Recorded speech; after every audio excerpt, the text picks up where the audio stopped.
era kijiko olutalo lw'abayimbi lubeera mbya kuyimba naawe kakasaba kuwagira nti nno naawe no toli mutono kubanga bw'oyimba ofunayo abagoberera era babeera mabega wanga bagamba musajja waffe sawa yonna tumusuubira tuwayo akapira bw'obadde disappointinga kyekyo abantu kye bavaako ne bagamba abantu baawula ekibanyumira era mwe bakyayiranga be baakola ki be baayagalanga munawe ogenda okulaba baali bakuwagira nga bawagiddeyo omulala kuba tokyabawa ate zo olutalo n'enduza mu kuyimba agenda ayita Tembo oba wanjeregerete nange kandaga abange bennina y'abatono yadde gwe naawe olina bangi abange abajja erugogo ku Aerobeach nange mbalage nti siri mutono endongo mweri ogera obwogeza ebigambo wano siga nti pazo oba waali naye okuwangula pazo mu bigambo oba olimba Chanzaiva Kachumba ali munabutambala gegange nalabye noyo mbwagenda kwesiba n'okwesiba okwagwa akatale oyo Chanzaiva nisanyi munabutambala eno yonna olabye emboozi eno yonna ku channel yonna wogirabe subscribinga tulina channels ez'enjawulo okuva ku David Promoter tulina Cookie Promotions Kachumbali TV tulina Buzz Media so ate Buzz Media ni yamuwadde olukusa aliwa niba nange bayingira ffenna amawulire mwatwaliko olunaku motuka mutwali wa bucha yani abike tutwalanga Brian Brian agenda be atwegatako maasawo naye nga tugamba ati no produce sponsored by Century property Rio Estates jemba agenda be ajogerako maasawo naye nga akaka tubakaita batya yogera nnyo kuba kumpa sente kati Twina mugamba soka yogera nnyo kuba kumpa sente waliwo sponsor mpya agenda okujja ni board bamuyita akembire kawala jali aliawo luwafu aliawo luwafu akembire kitegeeza akamatoki kawala jibaga anenge nyina kampuni y'omwembi kudi walaji kajadao tulete nkudi buli kimu mukyonoonye ekyalo baginywa nemukibuga egenda kayawoomedde abantu Uncle Pazo omanyi ekyoto bwe kibeera buli kaseera tubeerawo naye muwogo ono akaluba naye jemba amulidde omanyi embeera gyebaddemu tulina Uncle Pazo nga tugenda kwogera ku nsonga nnyingi nnyo omanyi embeera gyembaddemu n'ebitakwata ku industry omukyere mulonze omukyere guliwa omukyere guliwa wansi erigendo beera nga twogerako gulawo kujja okukyaza ku kyoto koko mukyere tegulawo kujja endabirira yawe mbe naafu buli lw'otuula n'abasajja abakulu ani gwagwayisa omukulu tekatumanyire akalenzi akati kijja kuba kyabujega nnyo eri abalaba abasajja abakulu ngaffe okufisaayo akadde netwogera ebigambo ebitali mu magezi pulogulamu agyonoonye pulogulamu agyo amanya Century Brian nkozesa Brian Buzz promotion n'emirimu gyogere gy'okola gwasanga nakano kagatteko promota atamalayo deposit naye aleeta yasigala tutambula kyembuuza Niripaza basebo ne banyabo amanya Coco Promotions wa Coco Beach owalutembe beach koko waki togula mmotoka edikenzo ate nga musayi wa Jacob omutuuze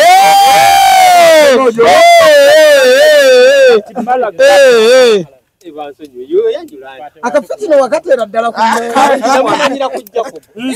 wange byebiki byoyogera y'omu kubasinza okubonaabona n'abayimbi n'atabafunamu edikenzo akenzo yamugulira emmotoka yamugulira wiiki gundi yagigula ono owe South Africa alimawale kenzo ali mawale ye yagula naye netiyala bakisi yamugulira essimu balamusizaako bantutalaga pipe mutabani wa Nabunya Jeni maama atuzaala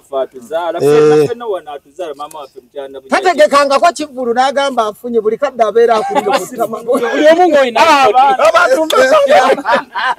kikogeretuka mu kikali nga kijjudde ebidongo bino bisaana kuvaamu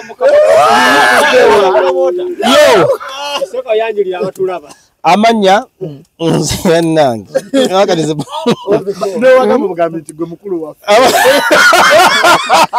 kale kyetabisawe yaliyo mbisira bya fina amanya nze Davicom promoter still Davicom promoter TikTok Davicom promoter YouTube channel kwe tuli abaana bano bonna abali wano ekituufu kiri nti mbasinga obukulu bonna abali wakola kyamaanyi nnyo okusuula ekibiina kya Queen Production oganza buli muwala ne matendo Haruna mbiri gwe yali aleese abaana bonna abakola omukwano bonna oyo yali ku member ya Queen Production mu promotion olaba asirise Jemba ngene maaso Haruna mbiri yakukyawa bayi wange yagenda okuntwala ebweru omulangira Jemba kiweewa wali onzitidde erambu eriko ligyenkuyinako abantu tebategeeranga gwe watutwala eggulu mubasupasita yeyavaako nalwalira naye kyembuuza kati ate ekyo kijjiddewa naye bayitologamuyinako bwino batwala nze nabatwala naye twafaayo omuyima waffe ye wali okola nga acting director yali chairman yali patron yali chairman banange setene erina amaanyi Jemba ayogera ekigambo kimu ka miliyoni n'asirika obukulu nagoberera Jemba naye era abantu bagambe nti wali mwogezi wa kibiina nali mwogezi yali omwogezi tekiyinza kubangana okimanyi ankoliri pazo fena atuyinako obwino wano nange muyinako wiino tuba tuli awo munnange bino tuzunga ennaku zokulanya mu video ze mpazi obonyebonye n'obulamu tuba tuli omanyi nange nakubadde oluseke nalukubako sipapa ono nga musangayo yali ayoze engundi emmotoka za sipapa ono yayozanga emmotoka wa sipapa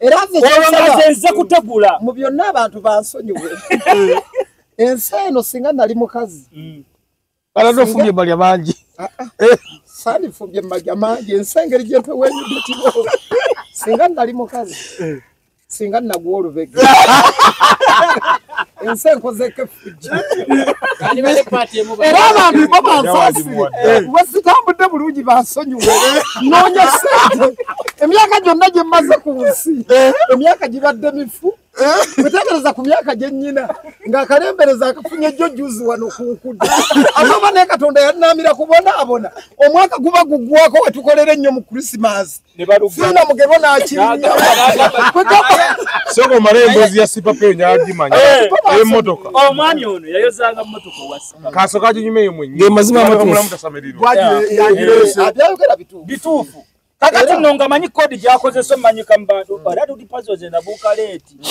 yamala kuba ogenda ogula emmotoka nendyoka mbuuka naye ng'amanyi alina ka sympathy vote kakozesa ng'agamba nze ndi mutabani w'abasudde era ng'ayimba nnyo obuyimba bw'abasudde yakolako ne video yamunaffe otulabyeko nnyo naye nga nange we mulaba ekifaananyi naye nga no basudde bano abayimbi gye batambulira eyo ne bakuba ebidongo yazaalayo akalenzi kitabani ky'abasudde lumu kyantamukira nebeegana kyansanga we wamesa nakyo bakyega mutabani we yamuzalukuka okweyita mutabani w'abasudde namuganza oyo ssaba yansangako ewamisa kimutoyi n'ansabika empi bbiri lwaki weyita daddi lwaki weyita dembe naye bayogaana awo misa kisemakula nga tannazimbawo ku papa zipot yansanga nveyo mu studio ku Budiru Media waggulu eyo wa Dirisa agamba sigwayimbye akayimba ka Munafu tulabyeko nyotiezi lwaki weyita taata wali ozeka obondo tofala abane menga kyomana kyo bakyeka temumwononera business kubana kati esaawa zinaanoga ku ekyo ensonga zetugenda okwogerako basebo ne bannyabo olunaku olwaleero yembeera ya politics mu ndongo tuyinza kujja tutya politics mu ndongo ate ng'omugyamu omutwalawa ne politics aye adobokanye lwandongo mugabe mukyali tuguleke ani abagamba wakakuyiwa atwese ebipazo muyimbi nnyo Tegugenda mu wamma. nebigaana asaba tebigaananga kugendamu omuceeri amaleeta mugenda mukebera oluyimba tebayita pande omukyere mwagala kuyiwa muli twayimba nebipazo mumunda bawano sebo togamba mbulinakuwa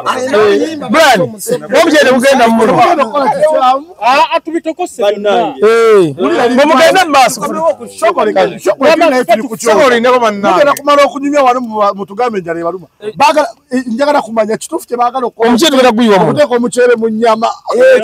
Kikola. Ekikolera ddala. Ennyama linda Soka kutokotako. Kajja tulonda. Baana mama gatulisa. Ekyokulya mubeere bagumu akaceere kagenda kuvayo nga kagondera ddala nga kalinga ak'ebutambala. Tukalonde. Nega tunabatuuka ku topiki twagalira paza tuyisemu kati nnyo olutalo lwo ne King Saha lwaweddewo balukyaliwo. Twalina lutalo. Kano kaki? Kasoda. Soda. Nayo sekejja kunywa. Ati muno mwapa kugira teko sauta musudde. Baya akala toina yakala soda akala. Awo ab'amakampuni we balina okujjira. Kyobola banga Uganda balina ekola embi oli akulaba nga okwandika nga yandibe ate tugekuleta ate akembire focus oyina akatundu. Oyina wakacupa. Tutangaze mu lutalo lwo ne musajja waffe. Leto muceere. Abayimbi tetuba boogezi. Abayimbi tuba bayimbi.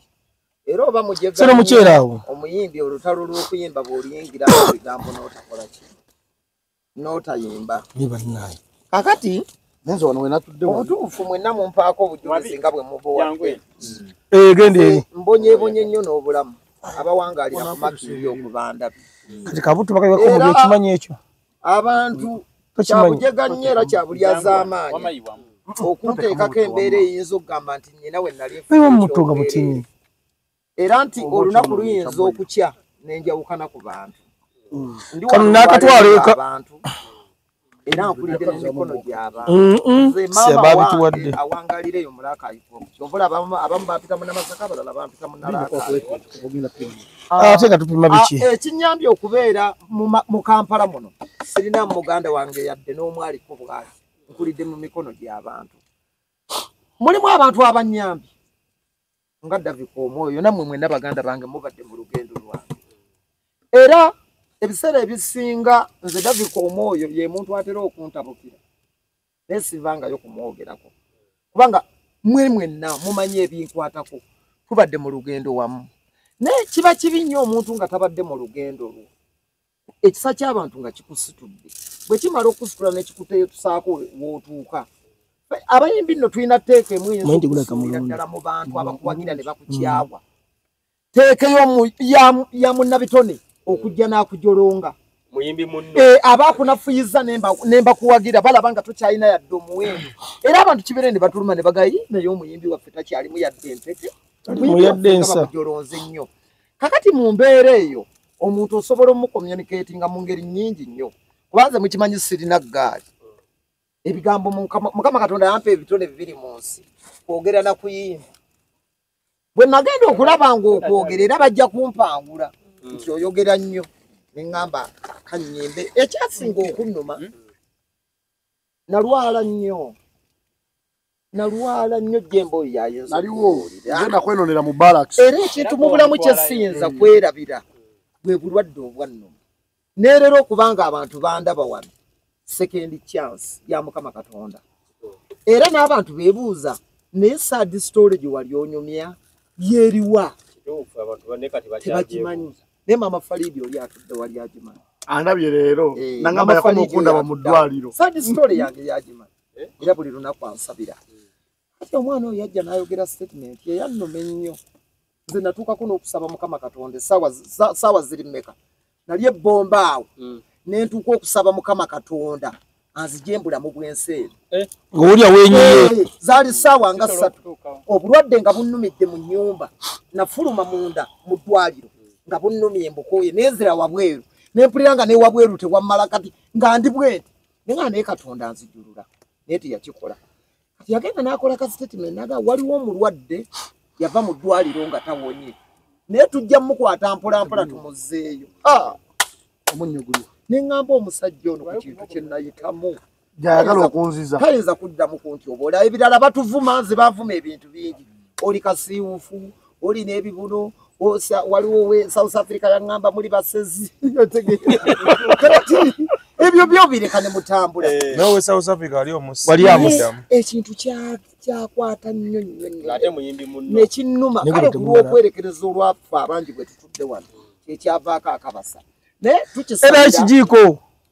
olutalo lw'abayimbi lubeera mbyakuyimba naawe okakasa abakuwagira nti nno naawe no toli mutono kubanga bw'oyimba ofunayo abagoberera era babeera mabega wange bagamba musajja waffe ssaawa yonna tumusuubira otuwaayo akapya era bw'obadde disappointinga kyekyo abantu kye bavaako ne bagamba abantu baawula ekibanyumira era mwe bakyayiranga be baakola ki be baayagalanga munaawe ogenda okulaba baali bakuwagira nga bawagiddeyo omulala kuba tokyabawa ate zo olutalo n'enduza mu kuyimba ayita ttembo oba wanjereegeredde nange kandaga abange benninayo abatono yadde gwe naawe olina bangi abange abajja erugogo ku erobiiki nange mbalage nti siri mutono endongo mweri so nekibeera awo so tugenda tulaba kitwakikwasa nakyandeetera nnyo nange era sijja alitereza tusigale olinayo enteekateeka yonna senga mukama abakikoze ne mumiitingako ne munywa kacaayi wamu ng'abooluganda geze tubayise ku kyoto nedda ebyabadongo n'entalo z'abadongo tezikuleppukanya nnyo mpozi oli nga zifudde fiziko entalo z'abadongo ziggwa mangu nnyo era omuntu omusanga bakastage mwe muli bategesi babivulu okuga wayi wali ondeetera nange nnyina okukuleetera naye bwe tuba tusinkanya as we brothers katubonge kubanga nze nnyina luna be music naye alina kuluye so mu mbeera eyo ffenna tuwaŋŋana ekisi waliwo okusyana amazzeeyo wa kamiliyoni King Saha ne Palasolo begirayo Jambia tewaliwo nalina ekabaka ewabba wange tubalinze tusimbule kakati olutalo lw'abadongo kyeruva terukuleetera luyingiramu oyo Saha ne Palasolo twali wa kamiliyoni twali wa kamiliyoni mulonde ne batabuka Palasolo gundi Saha n'agenda mu mmotoka najja Jambia nono nakwata waliwo amayinja awo mu luggi mu compound nakwata akayinja namugamba nga tonnatuuka wano ne Jambia mbaleera okubageza weyongere maaso okuba erisooka eriokubiri kati ogamba nti bigenda kuvaawo bisoboka olwo lwennyini lwenjogerako lwaggwera awo lwaggwa lutya olwamala okuggwa ekyatusanyusa buli omu Saha n'akolereza gundi omuti gw'enjaga n'oli n'akolereza muno omuti gw'enjaga ne beegwa mu kifo olutalo ne luggwa entalo z'abadongo ebiseera ebisinga teziwangaala ate tebakulimba balinako endala ez'amaanyi bannayuganda bano abawagizi balina kye basubwa tebakyafuna music wakujereegerera batulimitinga tebakyanyumirwa music kubanga kakati bw'otunuulira nange bwe mba nkuleetedde n'ondeetera biba binyuma bye byazimba kamiliyoni bebekulu adi Bobi Wine ekyo obula abantu kati beeri mitinga buli lwolowooza ogenda mu studio olowooza kuyimbayo kayimba kati nyina akayimba natomerwa endiga tekaliko so bwe nandimufumisa edda lw'ezzoole naye nga ndeetera nange nga mufumita nga naye anfumita obadde olina ennyimba endala oyimba 10 mubuuze natomerwa endiga nalubadde kumweyo bato wange natomerwa endiga nsendeekereza ekiwala nkigani natomerwa endiga kigende kisule gyendi kigende kisatomerwa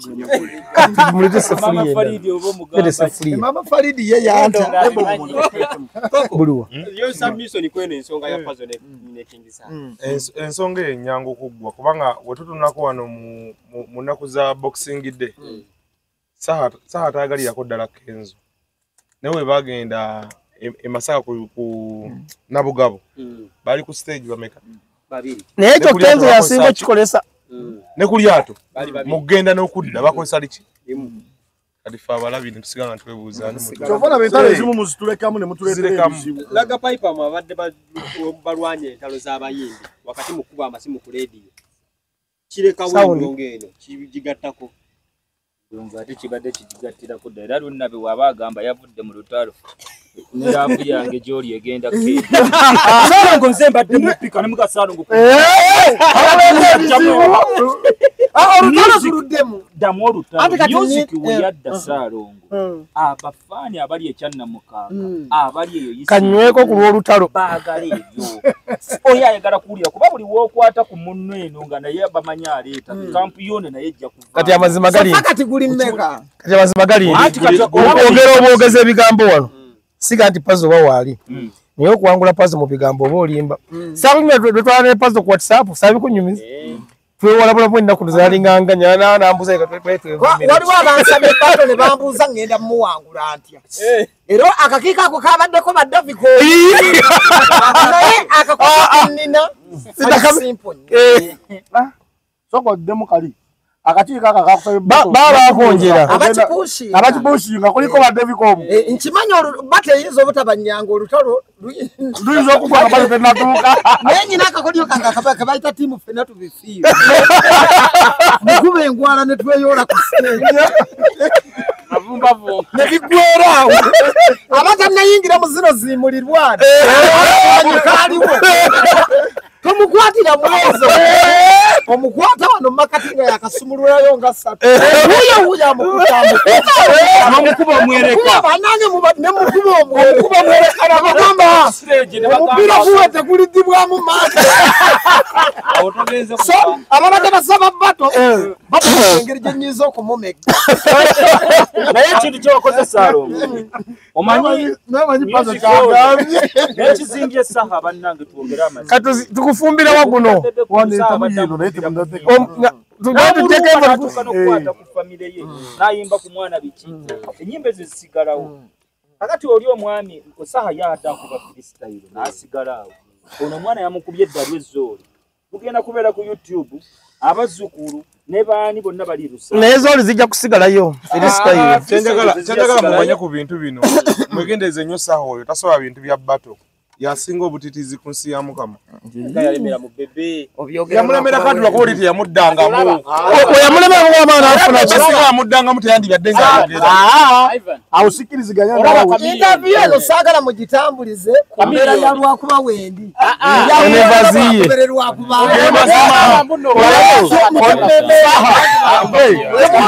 basebo ne banyabo embaziyidde nebaziyemu nagapaipa yetumikiriza ate mwe mugendo byeterereza Salongo tojja byocha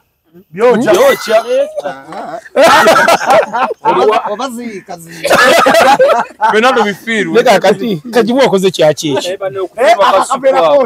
akaveera kajja kwokya ulanya atakwenda yiwe no newono bikira kino ekyoto olabye abantu abakulira ewammwe basebo ne banyabo naye nga bweruba lutalo mba nsobola odduwangula kuba kojjawa Kamiliyoni asobola okunjazika ku nnyimba amaliya ekipeepewo edikenzo nanjazikayo City Rose bebe kulu nanjazikayo kenzo kakubya oluyimba olupya baba nagenze wano kavuddewo wano kavuddewo tukomewo ndowooza bulijjo kabeera nnyo wano basebo ne banyabo ngoko muwala kana ne Brian oliko ki kakati basebo ne banyabo kyatulese kyetutandise okwogerako ekyoto mu ndongo tuli ku kyoto basebo ne banyabo